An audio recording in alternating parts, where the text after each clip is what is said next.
Papà, oggi dove mi porti? Oggi andiamo a visitare un posto pieno di storia e anche un po' magico, il Museo Storico dell'Aeronautica Militare, presso l'aeroporto di Vigna di Valle sul lago di Bracciano. Aeroporto, ma c'è solo acqua, non ci sono piste. Perché le piste non sono sempre necessarie. Infatti, fino agli anni 60, da questo posto decollavano gli idrovolanti, che come sai non hanno bisogno di piste, ma solamente d'acqua. Raccontami di più su questo posto. Questo è un posto davvero magico.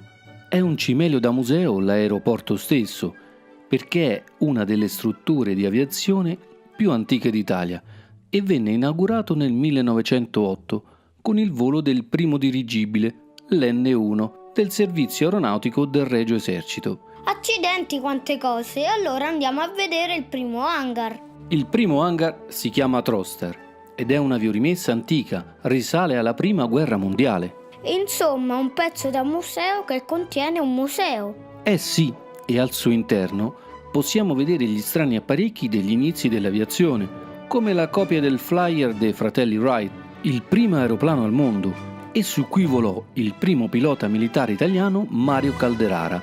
E poi ci sono quelli da guerra. Da guerra? La Prima Guerra Mondiale, o chiamata anche Grande Guerra, combattuta dall'Italia dal 1915 al 1918. Questo è stato il periodo delle gesta eroiche dei Cavalieri del Cielo. Bello, ci sono molti pezzi interessanti, ma sono tutti originali? Originalissimi come il Brio 11 da ricognizione, l'Ispad S7, un gigantesco bombardiere Caproni K-36 e vari pezzi come quelli dell'aereo di Francesco Baracca, il più grande asso italiano. Qual è il tuo aereo preferito? L'aereo più bello di tutti di questo periodo, secondo me, è l'Ansaldo SVA 5 e proprio questo fu utilizzato per il lancio dei volantini su Vienna per fare cessare la guerra e faceva parte di una squadriglia comandata dal poeta Gabriele D'Annunzio. E ora dove andiamo? Ora andiamo nell'hangar Velo, che rappresenta quel periodo che va tra la Prima e la Seconda Guerra Mondiale. Un periodo di grande fermento aeronautico, il periodo delle grandi imprese. Ma questa struttura strana cosa rappresenta? Questi sono alcuni degli oggetti legati alle spedizioni polari dei dirigibili Norge ed Italia di Umberto Nobile, tra cui anche una replica a grandezza naturale della navicella del secondo. E tutti questi modellini? Questi rappresentano, assieme agli oggetti che vedi, le leggendarie trasvolate atlantiche organizzate da Italo Balbo, forse uno dei più grandi aviatori mai esistiti. Pensa che in un tempo in cui già decollare era un'impresa, organizzò delle trasvolate di massa, cioè con tanti aeroplani in formazione che partirono dall'Italia e giunsero in Brasile e poi dall'Italia agli Stati Uniti d'America. Insomma, delle grandi imprese aviatorie che vengono ricordate ancora oggi in tutto il mondo, e pensa che le grandi formazioni di velivoli vengono addirittura chiamate formazioni Balbo. E invece questi aerei rossi? Sai, mi ricordano le macchine da corsa. E hai ragione, sono proprio delle macchine da corsa volanti.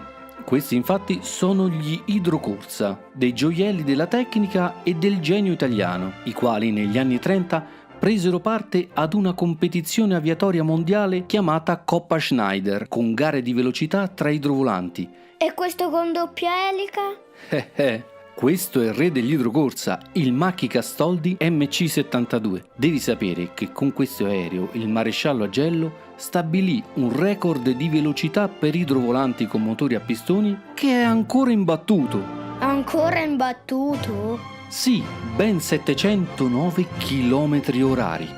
Beh, ma l'hangar Velo ha anche altri pezzi di tutto rispetto, come il Fiat CR32, impiegato dall'aviazione legionaria durante la guerra civile spagnola, e il successivo CR42 Falco, ampiamente utilizzato nel corso della Seconda Guerra Mondiale, mentre, per simboleggiare il teatro di guerra dell'Africa orientale, è presente un ricognitore Imam Ro-37 Lince, dipinto con la livrea dell'aereo personale di Amedeo d'Aosta. In questa sezione sono inoltre esposti un idrovolante Imam Ro-43 imbarcato e il Campini Caproni CC2, primo aereo a reazione italiano. Quanta roba e quanta storia in così poco spazio. Hai ragione, ma ora andiamo nell'hangar più grande, chiamato Badoni, dove ci sono gli aerei della Seconda Guerra Mondiale. Com'è grande! Eh sì, questo era l'hangar degli idrovolanti e qui ci sono esposti anche gli aerei più grandi e bisognerebbe stare qualche ora su ogni pezzo, tanto sono belli e carichi di storia. Va bene, ma almeno spiegamene qualcuno. Qui vi sono esposti alcuni dei principali caccia di costruzione italiana del secondo conflitto mondiale, come il Macchi MC-200 Saetta, l'MC-202 Folgore e l'MC-205 Veltro, nonché il Fiat G55 Centauro con le insegne dell'Aeronautica Nazionale Repubblicana. Ma c'è dell'altro nell'hangar Badoni. Oltre ai nostri caccia, vi sono anche i corrispettivi che erano in dotazione alle aviazioni degli alleati e poi, dopo la guerra, all'aeronautica militare, come il Supermarine Spitfire e il North American P-51 Mustang. E questi grandi? Beh, il più bello, secondo me, è senz'altro il trimotore da bombardamento e siluramento Savoia Marchetti SM-79 Sparviero, un vero combattente. E poi c'è il Savoia Marchetti SM-82 Marsupiale da trasporto. Marsupiale? Noi italiani abbiamo avuto sempre tanta fantasia nel dare i nomi agli aerei, questo perché alla fine ci affezioniamo e diventano dei nostri amici. Poi c'è il Fiat G212, un Reggiane RE 2002 Ariete. Ma il Reggiane non c'è. Non c'è, dimenticavo, è nella seconda parte del suo restauro, ma ho la foto. Ma il museo finisce qui? No, continua in un altro grande hangar, lo Schema, quello dedicato ai velivoli più recenti, diciamo del dopoguerra. E qui c'è stato un vero cambio generazionale. Perché? Perché iniziarono a volare in Italia i primi jet, a parte ovviamente il Campini Caproni che abbiamo visto prima, ma che rimase solo un prototipo. Ma quanti sono? Tutti americani? Beh, in questo periodo avevamo aerei sia inglesi che americani, perché la guerra non c'era, ma sotto sotto ci si preparava. Era il periodo della cosiddetta Guerra Fredda. Guerra fredda? Sì, un lungo periodo in cui le potenze mondiali hanno mostrato i muscoli senza mai spararsi un colpo.